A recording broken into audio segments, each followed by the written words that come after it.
안녕하세요. 밤이 깊었네요. 오늘 하루도 고생 많으셨죠? 편안하게 쉬면서 오늘 밤 따뜻한 옛날 이야기를 들어보세요. 옛날 옛적에 어느 한 겨울바람이 살을 애는 듯이 차가운 조선 땅 깊은 산골 마을에 누구보다 외롭지만 따뜻한 손을 가진 한 노인이 살고 있었답니다. 산새들조차 둥지를 틀기 꺼려할 만큼 가파른 산비탈 끝자락에 금방이라도 쓰러질 듯 위태로운 초가집 한 채가 웅크리고 있었습니다.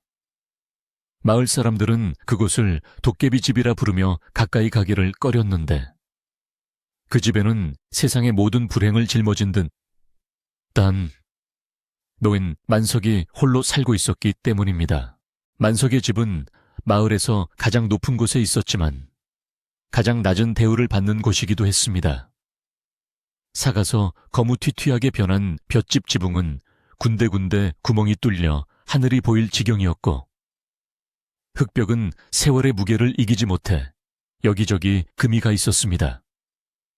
겨울바람이 불 때마다 문풍지는 비명 같은 소리를 내며 떨었고 방 안이 냉기는 밖과 다를 바가 없었습니다. 그 차디찬 방 안에서 만석은 흐릿한 등잔불 하나에 의지해 밤을 지새우곤 했습니다.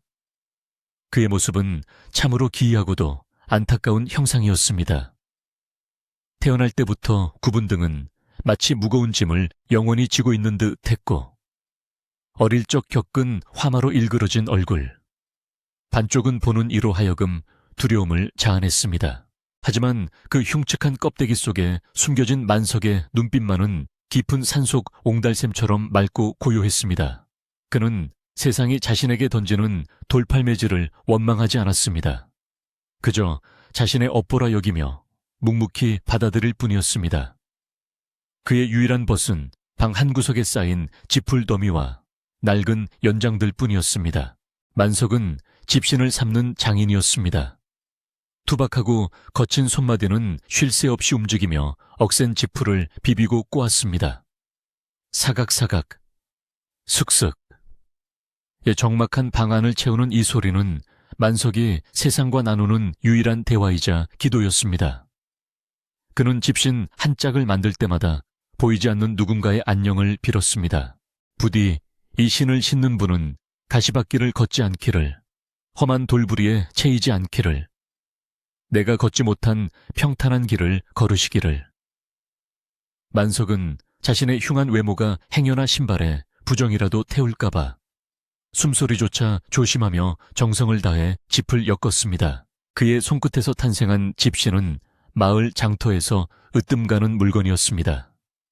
올이 촘촘하여 물이 잘 새지 않았고 바닥을 도톰하게 엮어 오래 걸어도 발이 편안했습니다. 그러나 아이러니하게도 그 집신을 만든 이가 만석이라는 사실이 알려지면 사람들은 구매를 꺼리곤 했습니다. 날이 밝자 만석은 밤새 공들여 만든 집신 꾸러미를 지게에 싣고 길을 나섰습니다. 밤새 내린 눈이 무릎까지 쌓여 길을 지웠고 앙상한 나뭇가지들은 눈의 무게를 이기지 못해 축 늘어져 있었습니다. 만석은 굽은 허리를 더욱 숙이며 눈길을 헤쳐나갔습니다. 한 걸음 한 걸음을 뗄 때마다 차가운 눈바람이 찢어진 옷깃 사이로 파고들어 살을 도려내는 듯 했습니다. 뼈마디가 시려오고 텅 빈 위장이 쓰려왔지만 만석은 멈출 수 없었습니다. 오늘 장터에서 집신을 팔아 쌀 몇 줌이라도 구하지 못하면 이번 겨울을 넘기지 못하고 굶어 죽을 것이 뻔했기 때문입니다.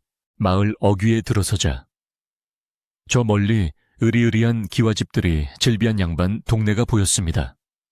높은 담장 너머로는 하인들이 눈을 치우는 소리와 밥 짓는 연기가 피어오르고 있었습니다. 그 평온하고 풍요로운 풍경은 만석이 사는 세상과는 너무나 동떨어진 닿을 수 없는 꿈과도 같았습니다. 마침내 도착한 장터는 설 대목을 앞두고 있어 사람들로 인산인해를 이루고 있었습니다. 알록달록한 때때옷을 입은 아이들이 강아지처럼 뛰어다니고 국밥집 솥단지에서는 하얀 김이 모락모락 피어올라 구수한 냄새가 진동했습니다. 상인들의 활기찬 호객 소리, 물건값을 흥정하는 아낙네들의 수다 소리, 짐꾼들의 거친 숨소리가 뒤섞여 장터는 생명력으로 넘쳐났습니다. 하지만 그 활기찬 소란스러움 속에서 만석은 철저히 이방인이었습니다. 그는 사람들의 눈에 띄지 않는 구석진 담벼락 아래 조용히 자리를 잡았습니다. 그는 집신 꾸러미를 가지런히 풀어놓고 쪼그리고 앉아 손님을 기다렸습니다. 지나가는 사람들은 만석의 집신이 튼튼하고 좋다는 것을 곁눈질로 알아보았습니다. 개 중에는 집신을 만지작거리며 살까 말까 망설이는 이들도 있었습니다. 하지만 그들은 만석이 고개를 들어 눈을 마주치려 하면 마치 전염병 환자라도 본 듯 화들짝 놀라며 물러섰습니다. 에구먼이나 깜짝이야. 재수 없게 생겨가지고는. 한 아낙네가 혀를 차며 침을 퇴 뱉고 지나갔습니다. 그 침은 만석의 낡은 집신 위에 떨어졌습니다.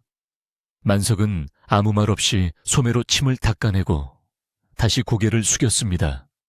익숙한 몸열감이었지만 가슴 한구석이 베인 듯 아려오는 것은 어쩔 수 없었습니다. 그때였습니다. 장터 입구가 갑자기 시끄러워지더니 길을 비켜라, 최참판댁 행차시다 하는 고함소리가 울려 퍼졌습니다. 사람들은 홍해가 갈라지듯 양옆으로 물러섰고 비단옷을 입은 건장한 사내들이 거들먹거리며 나타났습니다. 그들은 이 고을에서 가장 큰 부자인 최참판댁의 하인들이었습니다. 위세가 등등한 하인들은 장터 상인들의 좌판을 발로 툭툭 건드리며 시비를 걸거나 좋은 물건이 있으면 헐값에 강탈하듯 가져가곤 했습니다. 만석은 그들과 마주치지 않기 위해 몸을 더욱 웅크리고 숨을 죽였습니다.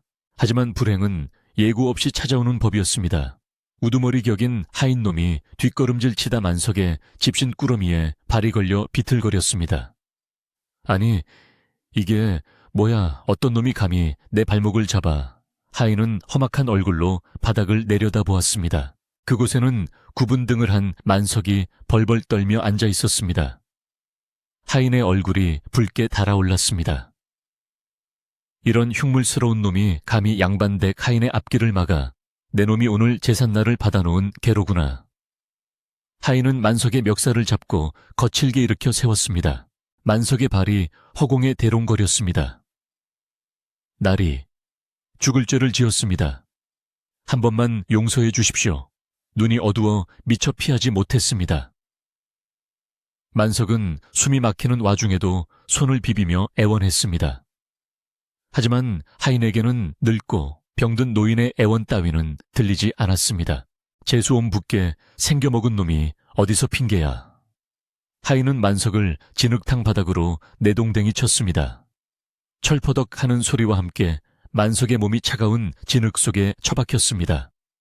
뼈가 부서지는 듯한 고통이 전신을 강타했고 입안에서는 비릿한 핏맛이 느껴졌습니다. 그것도 모자라 하인은 만석이 정성스레 만든 집신들을 발로 짓밟기 시작했습니다. 이따위 더러운 물건을 파니까 장터물이 흐려지는 거야. 다시는 이곳에 얼씬도 하지 마라. 하얗고 깨끗했던 집신들은 순식간에 시커먼 흙투성이가 되어 뭉개졌습니다. 주변에 모여든 구경꾼들은 그 광경을 보며 수군거렸지만 누구 하나 나서서 말리는 이는 없었습니다. 오히려 최참판댁의 권세가 두려워 눈을 피하거나 만석의 흉한 몰골을 보며 혀를 찰 뿐이었습니다. 만석은 진흙 범벅이 된 채 떨리는 손으로 망가진 집신 조각을 부여잡았습니다. 하인들이 낄낄거리며 사라진 뒤에도 만석은 한참 동안 일어나지 못했습니다. 몸의 고통보다 더 참기 힘든 것은 마음의 상처였습니다. 평생을 성실하게 살아왔음에도 단지 외모가 다르다는 이유만으로 짐승만도 못한 취급을 받아야 하는 현실이 사무치게 서러웠습니다. 해는 어느새 서산으로 기울어 하늘은 붉은 핏빛으로 물들어가고 있었습니다. 장터의 사람들도 하나둘 짐을 챙겨 집으로 돌아가기 시작했습니다. 만석은 겨우 몸을 일으켜 흙투성이가 된 집신들을 지게에 담았습니다. 팔지 못한 집신은 땔감으로라도 써야 했습니다. 돌아오는 길은 갈 때보다 1000배는 더 멀게 느껴졌습니다. 배가 고파 다리가 후들거리고 젖은 옷이 얼어붙어 몸을 옥죄어 왔습니다. 어둠이 짙게 깔린 산길은 적막했고 가끔 들려오는 짐승의 울음소리가 공포를 더했습니다. 만석은 정신을 잃지 않기 위해 입술을 깨물며 걷고 또 걸었습니다. 마침내 멀리서 희미하게 자신의 초가집 윤곽이 보였을 때 만석은 안도의 한숨을 내쉬었습니다. 비록 춥고 누추한 곳이지만 세상의 시선으로부터 숨을 수 있는 유일한 안식처였기 때문입니다. 그는 마당에 들어서자마자 지게를 내려놓고 털썩 주저앉았습니다. 그때 어둠 속에서 무언가가 부스럭거리는 소리가 들렸습니다. 만석은 깜짝 놀라 주위를 둘러보았습니다. 누구요?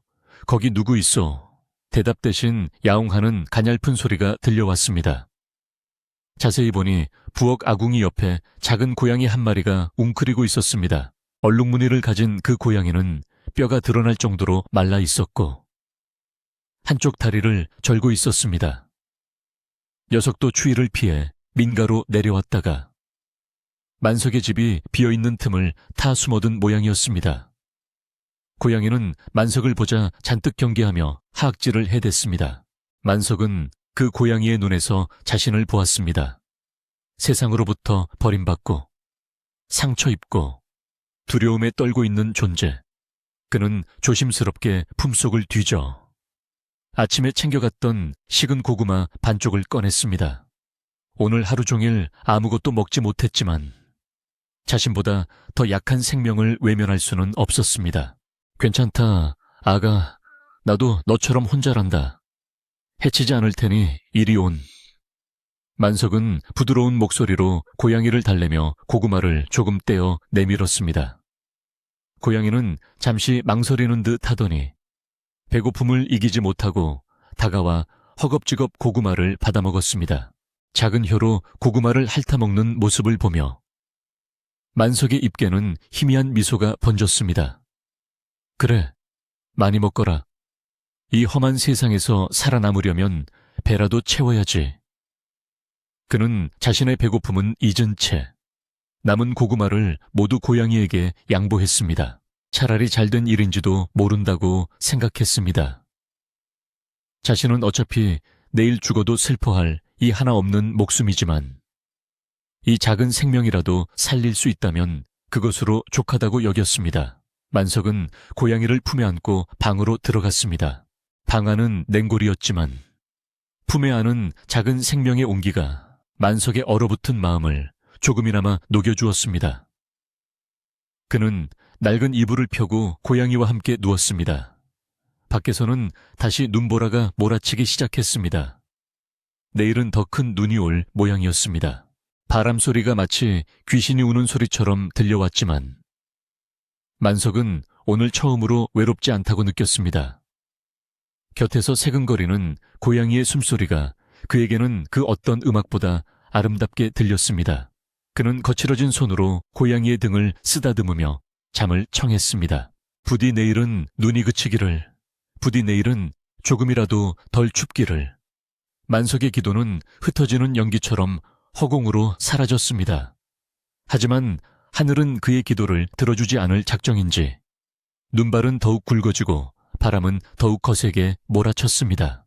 이 평화로운 밤이 지나면 만석의 운명을 송두리째 뒤흔들 거대한 사건이 기다리고 있었습니다. 그것은 마치 폭풍 전의 고요함처럼 낡은 초가집을 감싸고 있었습니다. 깊은 산속, 눈 덮인 오두막에서 노인과 고양이는 서로의 천에 의지한 채 깊은 잠에 빠져들었습니다. 밤새 내린 눈은 세상을 하얗게 지워버리려는 듯 쉼없이 쏟아져 내렸습니다. 산도, 길도, 그리고 만석의 작은 집도 점점 눈 속에 파묻혀 갔습니다. 내일 아침 만석이 눈을 떴을 때 세상은 전혀 다른 모습으로 그를 맞이할 것입니다. 그리고 그 하얀 설원 위에는 그가 감히 상상조차 하지 못했던 기이한 인연이 쓰러져 있을 것입니다. 이야기는 이제 막 시작되려 하고 있었습니다. 지난밤에 맹렬했던 눈보라는 거짓말처럼 잦아들었지만 세상은 온통 하얀 정막 속에 잠겨버렸습니다. 아침 해가 떠올랐으나 그 빛은 눈에 반사되어 시릴 만큼 차갑기만 했고 온기라고는 찾아볼 수 없었습니다. 만석이 눈을 떴을 때 방 안의 공기는 어젯밤보다 더욱 싸늘하게 식어 있었고 문틈으로 스며든 황소바람에 콧날이 시큰거렸습니다. 그는 뻣뻣하게 굳은 몸을 일으키려 애썼지만 추위에 오그라든 관절이 비명을 질러대는 통에 한참을 끙끙거려야만 했습니다. 곁에서 잠들었던 얼룩무늬 고양이가 인기척을 느끼고 부스스 일어나 기지개를 켜더니 만석의 무릎에 머리를 비비며 야옹하고 울었습니다. 그 작은 온기가 만석에게는 유일한 위로이자 살아있음을 확인시켜주는 증거였습니다. 만석은 앙상한 손을 뻗어 고양이의 거친 털을 쓰다듬으며 씁쓸한 미소를 지었습니다. 부엌을 뒤져보았으나 땔감은 이미 바닥을 드러낸 지 오래였고 아궁이의 온기는 싸늘하게 식어 재만 날리고 있었습니다. 이대로 있다가는 자신도 그리고 이제 막 정을 붙인 이 작은 생명도 얼어 죽을 것이 자명했습니다. 그는 낡아빠진 목도리를 얼굴에 칭칭 감고 지게를 짊어진 채 문을 나섰습니다. 문을 열자마자 기다렸다는 듯이 찬바람이 들이닥쳐 뺨을 때렸고 무릎까지 쌓인 눈이 앞길을 막아섰습니다. 한 걸음을 떼는 것조차 고통스러운 일이었지만 만석은 이를 악물고 눈밭을 헤치며 산비탈을 오르기 시작했습니다. 산속은 그야말로 죽음과도 같은 고요함에 휩싸여 있었습니다. 나뭇가지들은 눈의 무게를 이기지 못해 뚝뚝 부러져 나갔고 가끔 들려오는 까마귀의 울음소리만이 정적을 깨뜨릴 뿐이었습니다. 만석은 굽은 허리를 더욱 숙이며 마른 나뭇가지들을 주워 지게에 담았지만 손가락 감각이 점차 사라져가는 것을 느꼈습니다. 그때였습니다. 땔감을 찾아 좀 더 깊은 골짜기로 들어서던 만석의 눈에 무언가 이질적인 것이 들어왔습니다.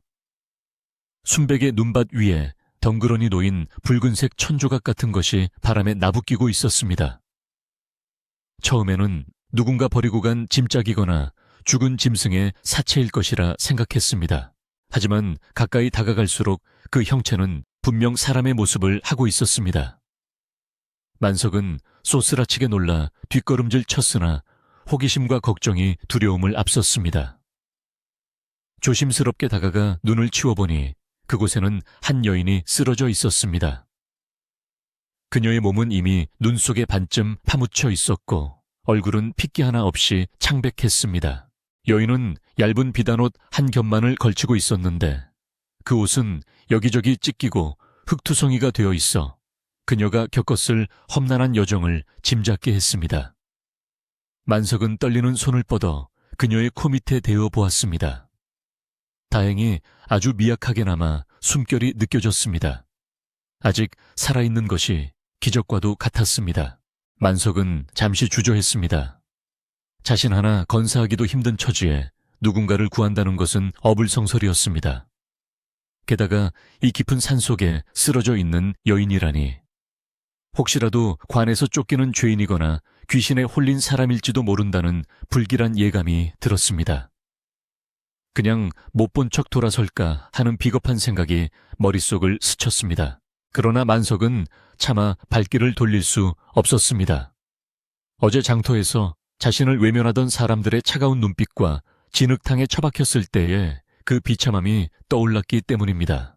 자신 또한 세상으로부터 버림받은 존재이기에 죽어가는 생명을 외면하는 것은 스스로를 부정하는 일처럼 느껴졌습니다. 그는 지게에 있던 땔감을 모두 쏟아버리고 여인을 업기 위해 등을 내밀었습니다. 하지만 굽은 등에 축 늘어진 사람을 업는 것은 생각보다 훨씬 힘겨운 일이었습니다. 몇 번이나 눈밭에 고꾸라지고 미끄러지면서도 만석은 포기하지 않고 여인을 지게에 묶어 고정했습니다. 집으로 돌아오는 길은 지옥과도 같았습니다. 여인의 무게가 짓누를 때마다 가뜩이나 아픈 허리가 끊어질 듯 비명을 질렀고 숨은 턱 밑까지 차올라 심장이 터질 것만 같았습니다. 하지만 만석은 주문을 외우듯 중얼거렸습니다. 제발 죽지만 말아다오. 이 늙은이의 집에 당도할 때까지만이라도 숨을 붙들고 있어다오. 마침내 초가집에 도착했을 때 만석은 탈진하여 마당에 쓰러지듯 주저앉았습니다. 거친 숨을 몰아쉬며 그는 서둘러 여인을 방 안으로 옮겼습니다. 차가운 방바닥에 눕혀놓고 보니 여인의 행색이 더욱 기이하게 다가왔습니다. 헝클어진 머리카락 사이로 드러난 얼굴은 비현실적일 만큼 아름다웠지만 어딘가 서늘한 기운을 풍겼습니다. 만석은 급히 아궁이에 불을 지피기 위해 밖으로 나갔습니다. 땔감을 모두 버리고 온 탓에 마당 한 구석에 쌓아두었던 썩은 울타리 나무라도 뜯어내야 했습니다. 매캐한 연기를 마시며 불씨를 살려내는 동안 그의 손은 숯검정 투성이가 되었고 눈물과 콧물이 뒤섞여 얼굴을 엉망으로 만들었습니다. 방바닥에 미지근한 온기가 돌기 시작하자 만석은 젖은 옷을 입고 있는 여인이 걱정되었습니다. 남녀가 유별한 세상이라지만 사람을 살리는 것이 먼저였습니다. 그는 눈을 질끈 감고 떨리는 손으로 여인의 젖은 겉옷을 벗겨내고 자신의 유일한 소미불을 덮어주었습니다. 그때 여인의 머리에서 쓴 모자가 벗겨지며 숨겨져 있던 머리카락이 쏟아져 내렸습니다. 만석은 그 모습을 보고 헉하고 숨을 들이켰습니다. 여인의 머리카락은 노인인 자신보다 더 하얀 백발이었습니다. 젊고 고운 얼굴과는 전혀 어울리지 않는 눈처럼 새하얀 머리카락이 방바닥에 흩어졌습니다. 그것은 단순히 나이가 들어 센 머리가 아니었습니다. 마치 달빛을 머금은 듯 은은한 광채가 도는 신비롭고도 기이한 백발이었습니다. 만석은 두려움에 뒷걸음질 쳤습니다. 마을 사람들이 말하던 여우요괴나 산신령이 아닐까 하는 공포가 엄습해 왔습니다. 하지만 이내 들려오는 여인의 끙끙 앓는 소리가 만석의 정신을 붙들었습니다. 요괴든 귀신이든 지금 당장 눈앞에서 고통받고 있는 것은 연약한 여인일 뿐이었습니다.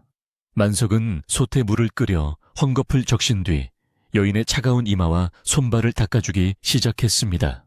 시간이 얼마나 흘렀을까 해는 뉘엿뉘엿 지고 창밖에는 다시 어둠이 깔리기 시작했습니다. 여인의 숨소리는 조금씩 안정을 찾아가고 있었지만 여전히 의식은 돌아오지 않았습니다. 만석은 여인의 머리맡에 앉아 뜬 눈으로 밤을 지새우며 그녀의 얼굴을 찬찬히 뜯어보았습니다. 보면 볼수록 기묘한 얼굴이었습니다.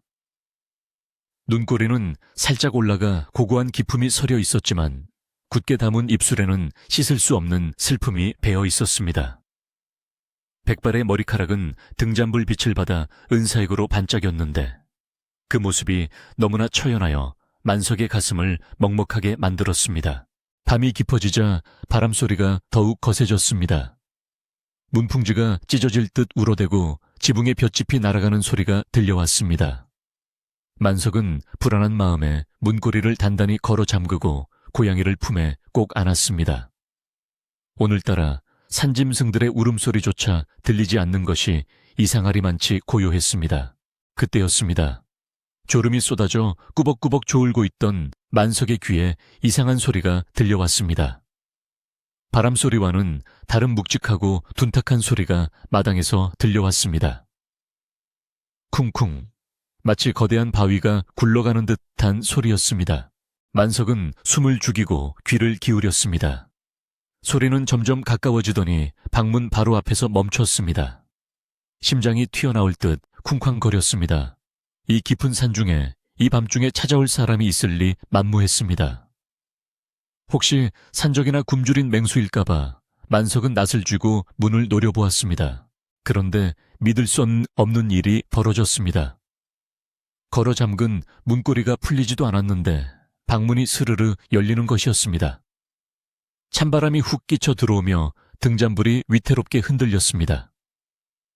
만석은 공포에 질려 비명조차 지르지 못하고 입을 틀어막았습니다. 문 밖에는 거대한 그림자가 서 있었습니다. 사람의 형상을 하고 있었지만 그 크기가 일반 장정의 2배는 되어 보였고 온몸에서 검은 아지랑이가 피어오르고 있었습니다. 그림자의 얼굴 부분에는 시뻘건 불덩이 같은 두 눈이 이글거리며 방 안을 훑어보고 있었습니다. 만석은 그 자리에서 얼어붙어 꼼짝도 할 수 없었습니다. 그것은 사람이 아니었습니다. 옛날 이야기에서나 듣던 도깨비이거나 산을 지키는 신령임이 분명했습니다. 그림자는 천천히 방 안으로 들어왔습니다. 마루가 삐걱거리는 소리조차 나지 않았습니다. 그림자의 시선은 구석에 떨고 있는 만석에게는 머물지 않았습니다. 오직 이불을 덮고 누워있는 백발의 여인에게만 고정되어 있었습니다. 그 시선에는 섬뜩한 살기 대신 알 수 없는 애처로움과 깊은 슬픔이 서려 있는 듯 했습니다. 그림자는 여인의 머리맡으로 다가가 한참을 내려다보았습니다. 그리고는 품에서 무언가를 꺼내 조심스럽게 바닥에 내려놓았습니다. 그것은 하얀 쌀이 가득 담긴 자루와 향긋한 냄새가 나는 약첩이었습니다. 만석은 눈을 의심했습니다. 도깨비가 사람을 해치지 않고 오히려 곡식을 주고 가다니 믿을 수 없는 광경이었습니다. 그림자는 여인의 이마를 거대한 손으로 한번 쓸어내리는 신용을 하더니 만석 쪽으로 고개를 돌렸습니다. 이글거리는 붉은 눈과 마주친 순간 만석은 온몸에 피가 역류하는 듯한 전율을 느꼈습니다. 하지만 그 눈빛은 위협이 아니었습니다. 부탁한다. 부디 이 여인을 잘 보살펴다오. 말하지 않아도 그 뜻이 뇌리에 또렷하게 박히는 듯 했습니다. 그림자는 깊은 한숨 같은 바람 소리를 내뱉고는 다시 뒷걸음질쳐 문 밖으로 사라졌습니다. 그리고는 연기처럼 흩어져 어둠 속으로 녹아들었습니다. 열렸던 방문이 저절로 닫히고 문고리가 다시 걸리는 소리가 달그락하고 났습니다. 만석은 꿈을 꾼 것인가 싶어 멍하니 앉아 있었습니다. 하지만 방바닥에는 분명 하얀 쌀자루와 약첩이 놓여 있었습니다. 쌀자루에서는 윤기가 흐르는 햅쌀 냄새가 났고 약첩에서는 귀한 약재의 향기가 진동했습니다. 이것은 결코 꿈이 아니었습니다. 그는 떨리는 손으로 약첩을 들어보았습니다. 산삼이며 녹용 같은 귀한 약재들이 가득 들어 있었습니다. 평생 구경조차 해보지 못한 귀한 물건들이었습니다. 만석은 여인과 약첩을 번갈아 바라보며 마른 침을 삼켰습니다. 도대체 이 여인은 누구란 말인가? 어떤 사연을 가졌기에 저런 초월적인 존재가 뒤를 봐주고 있는 것일까? 만석은 두려움과 경외감이 뒤섞인 감정으로 잠든 여인을 바라보았습니다. 그녀의 백발이 등잔불 아래서 더욱 신비롭게 빛나고 있었습니다. 이제 만석은 알 수 있었습니다. 자신이 오늘 구한 것은 평범한 여인이 아니라는 것을, 그리고 자신의 남은 생이 이 여인으로 인해 송두리째 바뀌게 될 것임을 직감했습니다. 두려움이 앞섰지만 한편으로는 가슴 깊은 곳에서 알 수 없는 기대감이 피어올랐습니다. 밤새 눈보라는 다시 몰아치기 시작했습니다. 하지만 만석의 초가집 안에는 신비한 양 냄새와 쌀밥 짓는 구수한 냄새가 피어오르고 있었습니다. 그것은 죽음의 문턱에서 돌아온 생명의 냄새였고 기적의 냄새였습니다. 날이 밝으면 무슨 일이 벌어질지 알 수 없었습니다. 하지만 만석은 지금 이 순간 자신에게 주어진 운명을 받아들이기로 했습니다. 그는 정성스럽게 약을 다리기 위해 다시 아궁이 앞에 앉았습니다. 타닥타닥 타오르는 불꽃을 바라보며 그는 조용히 기도를 올렸습니다. 부디 이 여인이 눈을 뜨기를, 그리고 이 기이한 인연이 비극으로 끝나지 않기를. 밖에서는 여전히 바람이 울부짖고 있었지만 방 안은 폭풍의 눈처럼 고요하고 아늑했습니다. 그렇게 기묘한 동거의 첫날 밤이 깊어가고 있었습니다. 다음 날 아침 여인이 눈을 떴을 때 세상은 또 다른 이야기를 준비하고 있었습니다. 그녀의 눈동자에 비친 세상은 어떤 색깔일지, 그리고 그녀가 간직한 비밀은 무엇일지 만석은 숨죽여 기다릴 뿐이었습니다. 이튿날 아침, 창호지 문틈으로 스며드는 햇살이 유난히 눈부시게 느껴졌습니다. 밤새 몰아치던 눈보라가 거짓말처럼 뚝 그치고 세상은 고요한 평화 속에 잠겨 있었습니다. 만석은 퀭한 눈을 비비며 자리에서 일어났습니다. 밤새 한숨도 자지 못하고 여인의 곁을 지켰지만 이상하게도 피로감보다는 알 수 없는 활력이 온몸을 감싸고 있었습니다. 부엌에서는 구수한 밥 냄새가 솔솔 풍겨오고 있었습니다. 어젯밤 검은 그림자가 두고 간 쌀로 지은 밥이었습니다. 만석은 조심스럽게 밥상의 김이 모락모락 나는 흰 쌀밥과 맑은 장국을 차려 방으로 들고 들어갔습니다. 방 안에는 여전히 은은한 약초 향기가 감돌고 있어 마치 신선의 거처에 들어온 듯한 착각을 불러일으켰습니다. 여인은 이미 눈을 뜨고 있었습니다.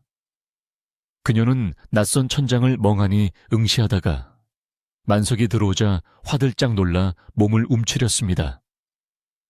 백발이 흐트러진 채 경계심 가득한 눈빛으로 자신을 바라보는 여인의 모습은 애처롭기 그지없었습니다.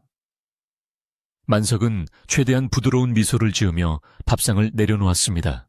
두려워 마시오 마저. 나는 그저 상이슬게 사는 늙은이일 뿐이라오. 대기 눈 속에 쓰러져 있길래 업어왔을 뿐. 해치려는 마음은 추호도 없으니 안심하시오. 만석의 투박하지만 진심 어린 목소리에 여인의 눈동자가 조금씩 흔들렸습니다. 그녀는 조심스럽게 상체를 일으키려 했으나 아직 기력이 회복되지 않아 비틀거렸습니다. 만석은 서둘러 다가가 그녀의 등을 받쳐주었습니다. 무리하지 마시오. 며칠은 좋게 알아누워야 할 것이오. 자, 우선 여기부터 하시오. 만석이 숟가락을 쥐어주자 여인은 잠시 망설이다가 떨리는 손으로 밥을 떠 입으로 가져갔습니다. 따뜻한 밥알이 목구멍을 넘어가자 그녀의 눈에서 굵은 눈물방울이 뚝뚝 떨어져 밥그릇 위로 번졌습니다. 그녀가 밥 한 그릇을 다 비울 때까지 만석은 말없이 곁을 지켰습니다. 식사가 끝나자 만석은 조심스럽게 물었습니다. 어디 사는 누구시오 어찌하여 이 깊은 산중까지 와서 변을 당할 뻔했소. 가족들에게 연통이라도 넣어야 하지 않겠소. 하지만 여인은 아무런 대답도 하지 못했습니다. 그저 입술을 달싹거리며 애타는 눈빛만 보낼 뿐. 목소리가 나오지 않는 듯 했습니다. 그녀는 답답한 듯 자신의 목을 감싸쥐고 고개를 저었습니다. 만석은 그제야 깨달았습니다. 이 아름답고 기이한 여인이 말을 하지 못하는 벙어리라는 사실을 말입니다. 세상의 모진 풍파가 그녀의 목소리마저 앗아간 것일까요? 아니면 태어날 때부터 짊어진 업보일까요? 만석의 가슴 한구석이 욱신거렸습니다. 아, 그랬구려. 내가 미처 몰랐소. 억지로 말하려 애쓰지 마시오. 그저 몸이 나을 때까지 여기서 편히 쉬시오. 내 비록 가진 것은 없으나 입 하나 거두지 못하겠소. 만석의 따뜻한 위로의 여인은 깊이 고개를 숙여 감사를 표했습니다. 그녀는 손가락에 물을 찍어 방바닥에 연화라는 두 글자를 썼습니다. 그것이 그녀의 이름이었습니다. 그날부터 기묘한 동거가 시작되었습니다. 연화는 몸을 추스르자마자 집안일을 돕기 시작했습니다. 그녀는 비록 말은 못했지만 손끝이 맵고 야무졌습니다. 만석이 집신을 삶는 동안 그녀는 부엌을 정리하고 떨어진 문풍지를 바르고 마당에 눈을 쓸었습니다. 그녀의 손길이 닿는 곳마다 묵은 때가 벗겨지고 윤기가 흐르기 시작했습니다. 어느 날 오후 만석이 장터에서 팔고 남은 지풀, 찌꺼기와 낡은 옷가지들을 정리하고 있을 때였습니다. 연화가 그 낡은 천 조각들을 유심히 바라보더니 만석의 반짓꼬리를 가져왔습니다. 반짓꼬리 안에는 녹슬어 빠진 바늘 몇 개와 색이 바랜 실타래가 전부였습니다. 하지만 연화의 눈빛은 마치 보물을 발견한 듯 반짝였습니다. 그녀는 낡은 무명천 조각을 무릎 위에 펼치고 바늘에 실을 꿰었습니다. 그리고는 술을 놓기 시작했습니다. 만석은 집신을 삼다 말고 그녀의 손놀림을 넋을 잃고 바라보았습니다. 연화의 손은 마치 나비가 춤을 추듯 우아하고 경쾌하게 움직였습니다. 거칠고 투박한 천 위로 바늘이 지날 때마다 믿을 수 없는 광경이 펼쳐졌습니다. 색바랜 붉은 실은 생생한 매화 꽃봉오리가 되어 피어났고 칙칙한 초록색 실은 싱그러운 잎사귀가 되어 돋아났습니다. 그것은 단순한 바느질이 아니었습니다. 죽어있는 사물에 생명을 불어넣는 마법과도 같았습니다. 연화가 마지막 매듭을 짓자 방 안에는 거짓말처럼 은은한 매화 향기가 퍼져나갔습니다. 만석은 자신의 코를 의심하며 킁킁거렸습니다. 분명 한겨울인데 방 안가득 봄날의 꽃향기가 진동하는 것이었습니다. 이게 무슨 조화란 말이냐. 만석이 놀라 입을 다물지 못하자 연화는 수줍게 미소 지으며 완성된 수놓은 천을 만석의 낡은 조끼에 덧대어 기워주었습니다. 그 순간 만석은 온몸을 감싸던 한기가 씻은 듯이 사라지는 것을 느꼈습니다. 틈새 바람이 숭숭 들어오던 방 안이 마치 아랫목처럼 따뜻해졌습니다. 연화의 자수는 단순히 아름다운 그림이 아니라 신비한 힘을 품고 있었던 것입니다. 그날 이후 연화는 집안 곳곳에 술을 놓았습니다. 찢어진 문풍지에는 파랑새를 수놓았더니 방 안에서 청가한 새소리가 들려왔고 낡은 이불에는 모랑꽃을 수놓았더니 소미불보다 더 포근하고 따뜻해졌습니다. 만석의 초라한 초가집은 더 이상 도깨비집이 아니었습니다. 상기슬개 흉물이었던 그 집은 이제 밤이 되면 은은한 빛을 뿜어내고 향기로운 냄새가 흘러나오는 신비로운 공간으로 변해가고 있었습니다. 행복은 꼬리가 짧고 불행은 발이 빠르다 했던가요? 이 기이한 변화는 곧 마을 사람들의 눈에 띄게 되었습니다. 산에 나무를 하러 왔던 나무꾼들이 만석의 집에서 흘러나오는 빛과 향기를 목격하고 마을로 내려가 소문을 퍼뜨린 것입니다. 그 흉측한 곱추 영감집에 천하일색의 여자가 숨어 산다더라. 밤마다 그 집에서 오색 찬란한 빛이 나고 꽃향기가 진동을 한다는데 필시 여우 홀린 개야. 아니야. 내가 봤는데 그 여자 머리가 하얗게 센 백발만여라더라. 영감의 정기를 빨아먹고 사는 게 틀림없어. 소문은 꼬리에 꼬리를 물고 번져나가. 마침내 마을 최고의 부자이자 탐욕스러운 최참판의 귀에까지 들어가고 말았습니다. 최참판은 돈이 되는 것이라면 물불을 가리지 않는 위인이었고 특히 희귀한 물건이나 여색을 탐하기로 유명했습니다. 그는 백발의 미녀와 신비한 자수라는 말에 귀가 번쩍 뜨였습니다. 백발의 미녀라. 게다가 그림에서 향기가 난다고 그게 사실이라면 천금을 주고도 못 살 보물이 아니더냐. 최참판은 탐욕스럽게 입맛을 다시며 수염을 쓸어내렸습니다. 그는 당장 하인들을 소집했습니다. 당장 그 곱추놈의 집으로 가서 그 계집을 끌고 오너라. 내 눈으로 직접 확인해야겠다.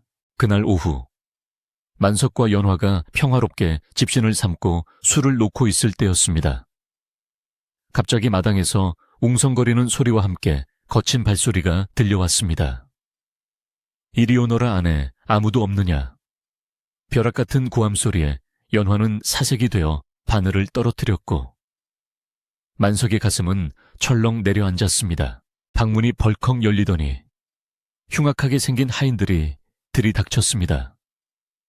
그 뒤로 비단 옷을 입은 최참판이 거만하게 뒷짐을 지고 들어왔습니다. 그는 좁고 누추한 방 안을 멸시 어린 눈으로 훑어보다가 구석에 몸을 숨기고 있는 연화를 발견하고는 눈이 휘둥그레졌습니다. 소문대로였습니다. 눈처럼 하얀 머리카락, 비현실적으로 하얀 피부, 그리고 깊고 신비한 눈동자.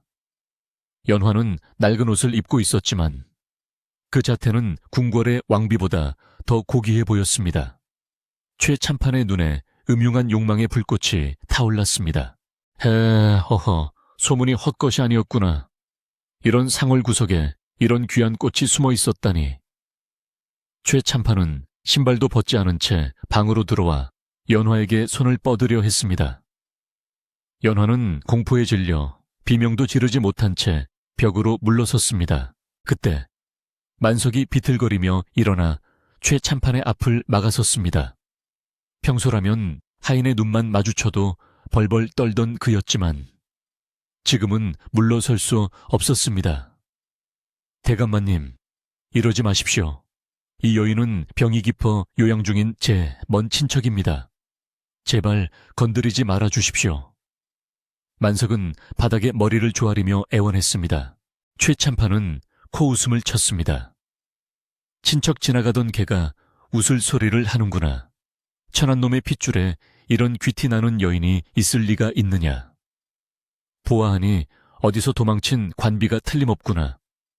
아니면 사람을 홀리는 요물이거나. 그는 하인들에게 손짓했습니다. 저놈을 치워라. 하인 2명이 달려들어 만석을 거칠게 걷어찼습니다.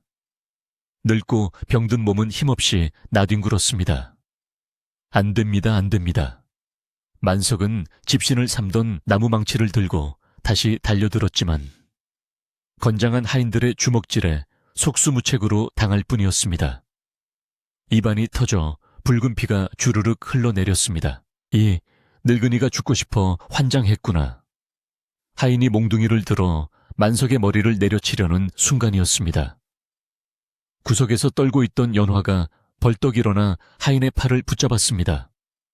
그녀는 말을 할 수 없었기에 절박한 눈빛으로 고개를 저으며 만석을 때리지 말라고 애원했습니다. 최참판은 그 틈을 타 연화의 손목을 낚아챘습니다. 오호라, 번거리였구나. 더 좋지. 시끄럽게 떠들 일도 없을 테니. 자, 가자. 내 집에서 비단 이불 덮고 호강시켜주마. 그는 연화를 억지로 끌고 나가려 했습니다. 연화는 필사적으로 버티며 만석을 바라보았습니다. 쓰러져 있던 만석은 피투성이가 된 얼굴을 들었습니다. 그의 눈에 처음으로 도끼가 서렸습니다. 평생을 짓밟히며 살아왔지만 자신에게 처음으로 따뜻함을 준 사람, 자신을 사람으로 대해준 유일한 존재를 빼앗길 수는 없었습니다. 그것은 단순히 여인을 지키는 것이 아니라 자신의 마지막 존엄을 지키는 싸움이었습니다. 그 손 놓거라, 이 짐승만도 못한 놈들아. 만석은 있는 힘을 다해 소리치며 최참판의 다리를 붙잡고 늘어졌습니다. 내 놈들이 양반이냐, 힘없는 백성을 괴롭히는 도적대지. 그게 양반이냐고. 그의 절규는 피울음이 되어 방 안을 울렸습니다. 최참판은 당황하여 뒷걸음질 쳤고 화가 머리끝까지 나서 고래고래 소리를 질렀습니다. 이 미친 늙은이가 여봐라. 멍석마리를 하여 아주 반쯤 죽여놓거라. 그리고 저 계집은 당장 감에 태워. 하인들이 만석을 마당으로 끌어내려 할 때 기이한 일이 벌어졌습니다. 연화가 흘린 눈물이 바닥에 놓여있던 자수작품 위로 떨어졌습니다. 그것은 며칠 전 연화가 완성한 맹호가 포효하는 그림이 그려진 병풍 조각이었습니다. 눈물이 닿는 순간 자수 속의 호랑이 눈에서 번쩍이는 광채가 뿜어져 나왔습니다. 방 안의 공기가 순식간에 무겁게 가라앉더니 어디선가 짐승의 낮은 으르렁거리는 소리가 들려오기 시작했습니다. 그르르르. 그 소리는 땅바닥을 울리고 뼈속까지 파고드는 진동이었습니다. 하인들은 하던 짓을 멈추고 두리번거렸습니다. 이게 무슨 소리야. 그때였습니다. 병풍 속의 호랑이가 마치 살아있는 것처럼 꿈틀거렸습니다. 실로 수놓은 털들이 곤두서고 날카로운 이빨이 드러났습니다. 방 안에 등잔불이 미친 듯이 춤을 추었고 벽에 걸린 족자 속의 새들이 푸드덕거리며 날갯짓을 하는 그림자가 벽면을 가득 채웠습니다. 연화는 바닥에 주저앉은 채 두 손을 모으고 간절히 기도하듯 눈을 감았습니다. 그녀의 백발이 허공으로 떠오르며 신비로운 은빛 아우라를 뿜어냈습니다. 그것은 더 이상 연약한 여인의 모습이 아니었습니다. 산신의 가호를 받는 무녀, 혹은 그보다 더 고귀한 존재의 현신 같았습니다. 최참판은 공포에 질려 얼굴이 하얗게 질렸습니다. 요물이다, 진짜 요물이야. 그가 뒷걸음질 치다 문지방에 걸려 넘어지자 병풍 속에 호랑이가 튀어나올 듯이 앞발을 내밀었습니다. 실체는 없었지만 그 압도적인 기세와 뜨거운 바람이 하인들을 덮쳤습니다. 이으악 살려줘. 하인들은 혼비백산하여 마당으로 뛰쳐나갔습니다. 하지만 마당에서도 그들은 도망칠 수 없었습니다. 마당에 쌓여있던 눈들이 회오리치며 일어나 그들의 앞길을 막아섰고 나뭇가지들이 살아있는 뱀처럼 그들의 발목을 휘감으려 했습니다. 자연 그 자체가 분노하여 그들을 응징하려는 듯 했습니다. 만석은 멍하니 그 광경을 바라보았습니다. 피투성이가 된 몸의 고통도 잊은 채 그는 눈앞에서 벌어지는 기적을 목격했습니다. 연화가 그저 평범한 여인이 아님은 짐작했지만 이토록 강력한 힘을 지닌 존재일 줄은 몰랐습니다. 그러나 그 힘은 두려움이 아닌 슬프도록 아름다운 수호의 의지였습니다. 연화는 천천히 눈을 떴습니다. 그녀의 눈동자는 이제 칠흑 같은 검은색이 아니라 신비로운 호박색으로 빛나고 있었습니다. 그녀가 손을 뻗자 거센 바람이 최 참판의 갓을 날려버리고 그의 상투를 풀어 헤쳐버렸습니다. 천하의 최 참판이 산발한 머리를 하고 벌벌 기며 마당을 기어다니는 꼴은 참으로 가관이었습니다. 하지만 이것은 끝이 아니었습니다. 이것은 단지 경고일 뿐. 진정한 심판은 아직 내려지지 않았습니다. 만석은 본능적으로 느꼈습니다. 오늘 밤 이 상골 마을에 엄청난 일이 벌어질 것임을, 그리고 그 중심에 자신과 연화, 그리고 어젯밤에 그 검은 그림자가 있음을, 폭풍이 지나간 듯 하인들과 최참판이 줄행랑을 치고 난 뒤 방안은 다시 고요해졌습니다. 호랑이 자수는 다시 평범한 그림으로 돌아갔고 연화의 머리카락도 차분히 가라앉았습니다. 그러나 그녀는 힘을 너무 쓴 탓인지 그대로 정신을 잃고 쓰러졌습니다. 만석은 아픈 몸을 이끌고 연화를 부축해 눕혔습니다. 그의 손은 떨리고 있었지만 마음만은 그 어느 때보다 단단해져 있었습니다. 그는 굳게 닫힌 문을 바라보며 다짐했습니다. 내 목숨이 붙어있는 한 그 누구도 너를 해치지 못하게 할 것이다. 창밖으로 붉은 노을이 지고 있었습니다. 그것은 마치 핏빛처럼 선명하고 강렬하여 다가올 밤의 비극과 응징을 예고하는 듯 됐습니다. 최 참판의 집 쪽 하늘에는 벌써부터 먹구름이 몰려들고 있었습니다. 죄지은 자들이 치러야 할 대가가 이제 막 시작되려 하고 있었습니다. 그날 밤 마을의 하늘은 두 쪽으로 갈라진 듯 전혀 다른 풍경을 자아내고 있었습니다. 만석의 초가집 위로는 별들이 쏟아질 듯 맑게 반짝이며 은하수가 흐르고 있었지만 아랫마을 최참판의 기와집 위로는 시커먼 먹구름이 소용돌이치며 모여들고 있었기 때문입니다. 마치 하늘이 이 땅의 선과 악을 구분하여 심판의 때가 왔음을 알리는 신호탄과도 같았습니다.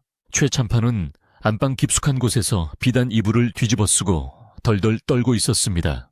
낮에 겪었던 기이한 공포가 뼛속까지 스며들어 술을 아무리 마셔도 진정되지 않았습니다. 하지만 두려움이 가라앉자 그 자리를 채운 것은 비열한 분노였습니다. 감히 천한 꼽초놈과 벙어리 계집이 자신에게 망신을 주었다는 사실을 견딜 수 없었던 것입니다. 내 날이 박는 대로 관에 고변하여 그놈들을 요물로 몰아 화형에 처하리라. 그 집을 불태워버리고 그 계집은 내 발밑에 무릎 꿇리라. 최참판은 이를 갈며 허공에 대고 저주를 퍼부었습니다. 방 안의 촛불이 그의 일그러진 그림자를 벽면에 흉측하게 비추고 있었습니다. 그때였습니다. 쿠르릉. 하늘이 무너지는 듯한 천둥소리와 함께 최참판의 집 대문이 박살나는 소리가 들렸습니다. 하인들의 비명소리가 들리는가 싶더니 이내 쥐 죽은 듯 조용해졌습니다. 최참판은 숨을 멈추고 방문 쪽을 노려보았습니다. 마당에 깔린 정적은 폭풍우보다 더 무거운 공포로 다가왔습니다. 마루가 삐걱거리는 소리가 들려왔습니다. 낮에 만석의 집에서 들었던 그 묵직하고 둔탁한 발소리였습니다. 쿵쿵쿵 소리는 점점 안방으로 다가왔고 문풍지 너머로 거대한 그림자가 드리워졌습니다. 최참판은 비명을 지르려 했으나 목소리가 나오지 않았습니다. 보이지 않는 힘이 그의 목을 조르는 듯 했습니다. 방문이 저절로 활짝 열렸습니다. 그리고 그곳에는 어둠 그 자체인 존재가 서 있었습니다. 붉게 타오르는 두 눈동자가 최 참판을 꿰뚫어 보았습니다. 그것은 만석의 집을 지켜주었던 그 수호신이자 탐욕스러운 자를 벌하러 온 도깨비 대장이었습니다. 내 이놈 감히 하늘이 내린 귀한 분을 욕보이려 했느냐. 우레와 같은 목소리가 방 안을 진동시켰습니다. 최 참판은 바닥에 납작 엎드려 살려달라고 빌었습니다. 재물은 얼마든지 드리리다. 금도 드리고 쌀도 드릴 테니 제발 목숨만은 살려주십시오. 도깨비는 가소롭다는 듯 껄껄 웃었습니다. 그 웃음소리에 기와장이 들썩거렸습니다. 재물이라 네가 그토록 아끼는 재물이 무엇인지 보자꾸나. 도깨비가 굵은 손가락을 튕기자 믿을 수 없는 일이 벌어졌습니다. 최 참판이 평생을 바쳐 모은 금괴가 가득한 궤짝이 저절로 열렸습니다. 번쩍이던 황금 덩어리들은 순식간에 누런 흙덩이와 돌멩이로 변해버렸습니다. 비단 옷감들은 썩은 지풀과 거미줄로 변해 바스라졌고 곡간에 가득 쌓여있던 쌀가마니는 마른 낙엽더미로 변해 바람에 흩날렸습니다. 아이고, 내 돈, 내 재산. 최 참판은 흙덩이로 변한 금괴를 부여잡고 통곡했습니다. 하지만 형벌은 그것으로 끝이 아니었습니다. 도깨비는 붉은 눈을 번뜩이며 최 참판을 가리켰습니다. 내 마음속에 짐승이 살고 있으니 껍데기 또한 그에 걸맞게 변하는 것이 이치에 맞을 것이다. 최 참판의 몸이 비틀리기 시작했습니다. 매끈하던 피부에는 멧돼지처럼 거친 털이 숭숭 돋아났고 손톱과 발톱은 짐승의 발톱처럼 길게 자라났습니다. 얼굴은 탐욕스러운 돼지의 형상으로 일그러졌고 입에서는 사람의 말이 아닌 꿀꿀거리는 짐승의 소리만 새어나왔습니다. 거울 속에 비친 자신의 모습을 본 최 참판은 공포와 수치심의 괴성을 질렀습니다. 그는 더 이상 사람의 모습으로 마을에 머물 수 없었습니다. 그는 네 발로 기어 열린 문 밖으로 뛰쳐나갔습니다. 짐승이 된 그는 어둠 속의 산으로 도망쳤고 다시는 마을에 나타나지 않았습니다. 그저 바람 부는 날이면 깊은 산속에서 자신의 잃어버린 재물을 찾아 헤매는 짐승의 울음소리만이 들려올 뿐이라고 전해집니다. 다음 날 아침, 만석의 초가집에는 따사로운 햇살이 축복처럼 내리쬐고 있었습니다. 지난밤의 소동이 무색할 만큼 평화로운 아침이었습니다. 만석은 찌뿌둥한 몸을 일으켜 마당으로 나왔습니다. 그리고는 깜짝 놀라 입을 다물지 못했습니다. 무너져 가던 담벼락은 밤새 누군가 손을 본 듯 튼튼하게 고쳐져 있었고 텅 비어있던 장독대에는 된장과 고추장이 가득 담긴 항아리들이 채워져 있었습니다. 마당 한가운데에는 뽀얀 쌀밥과 고깃국이 차려진 밥상이 놓여 있었습니다. 이것은 아마도 지난밤 도깨비들이 다녀가며 남긴 선물일 것이라 짐작되었습니다. 연화가 방문을 열고 나왔습니다. 그녀의 얼굴색은 훨씬 좋아져 있었고 백발은 아침 햇살을 받아 눈부시게 빛났습니다. 그녀는 만석을 보고 환하게 웃으며 고개를 숙였습니다. 그녀의 미소는 만석의 마음에 남아있던 마지막 그늘마저 걷어내는 듯했습니다. 마을의 분위기도 완전히 바뀌었습니다. 최 참판이 괴물로 변해 도망치고 그의 집이 폐가가 되었다는 소문이 삽시간에 퍼졌습니다. 사람들은 그것이 산신령의 노여움을 산 탓이라 믿었습니다. 그리고 그 산신령이 보호하는 대상이 바로 만석과 연화라는 사실을 깨닫고는 두려움과 경외심을 갖게 되었습니다. 더 이상 아무도 만석을 제 손 없는 꼽추라 부르지 않았습니다. 마을 사람들은 땔감이나 먹을거리를 가지고 조심스럽게 만석의 집 앞을 오갔습니다. 개 중에는 용기를 내어 만석에게 말을 건네는 이들도 있었습니다. 만석 어르신, 지난번 그 집신 참으로 튼튼합디다. 하나 더 부탁해도 되겠습니까? 만석은 처음 받아보는 사람들의 따뜻한 시선에 눈시울이 붉어졌습니다. 그는 여전히 구분등을 하고 있었지만 더 이상 위축되지 않았습니다. 그에게는 이제 지켜야 할 가족인 연화가 있었고 자신을 응원해주는 보이지 않는 수호신들이 있었기 때문입니다. 연화의 자수 실력은 날이 갈수록 빛을 발했습니다. 그녀가 수놓은 병풍과 놀이개는 소문을 타고 한양의 고관대작들에게까지 알려져 비싼 값에 팔려나갔습니다. 하지만 그녀는 결코 욕심을 부리지 않았습니다.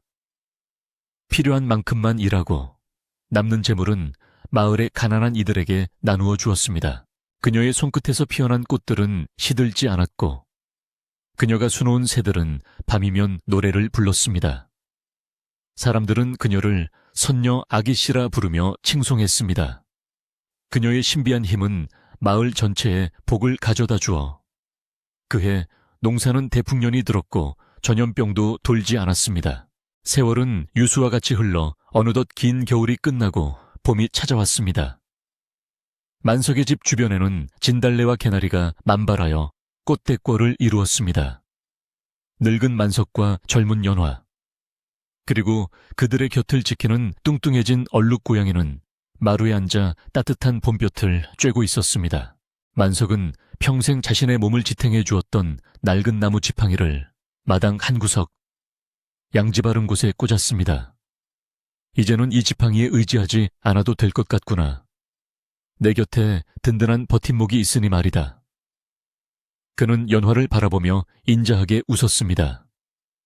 연화 역시 그의 손을 꼭 잡으며 고개를 끄덕였습니다. 그때 기적 같은 일이 일어났습니다. 말라 비틀어져 죽은 나무인 줄로만 알았던 만석의 지팡이에서 연두색 새순이 돋아나기 시작한 것입니다. 딱딱한 껍질을 뚫고 나온 여린 잎사귀는 생명의 신비 그 자체였습니다. 죽은 나무에도 봄이 오면 꽃이 피듯이 고통과 외로움으로 점철되었던 만석의 인생에도 마침내 늦가기 봄이 찾아온 것입니다. 그 새순은 무럭무럭 자라나 훗날 거대한 느티나무가 되었습니다. 사람들은 그 나무를 만석나무라 부르며 마을을 지키는 당산나무로 모셨다고 합니다. 나무 아래는 언제나 시원한 그늘이 드리워져 마을 사람들이 모여 이야기를 나누고 집신을 삼는 쉼터가 되었습니다. 만석과 연화는 그곳에서 오래오래 행복하게 살았습니다. 만석이 눈을 감는 날, 하늘에서는 서설 루이 그쉐이 내려온 세상을 하얗게 덮어주었고, 연화는 그가 떠난 자리에 아름다운 학 한 마리를 수놓아 하늘로 날려보냈다고 합니다. 그 후 연화 역시 어느 날 밤 바람처럼 사라졌는데 사람들은 그녀가 본래 살던 달나라로 돌아갔을 것이라 믿었습니다. 지금도 눈이 많이 내리는 겨울밤이면 그 상골 마을에서는 집신꽃은 소리와 함께 은은한 매화 향기가 바람에 실려 온다고 합니다. 그것은 아마도 서로의 상처를 보듬어주고 가장 추운 날 가장 따뜻한 기적을 만들어냈던 두 영혼이 나누는 정겨운 대화가 아닐까요? 이야기는 여기서 끝이 납니다. 창밖을 보세요. 어느새 눈이 그치고 새벽이 밝아오고 있군요. 부디 여러분의 마음속에도 이 이야기에 온기가 남아 춥고 힘든 날 작은 위로가 되기를 바랍니다. 안녕히 주무세요. 그리고 행복하세요.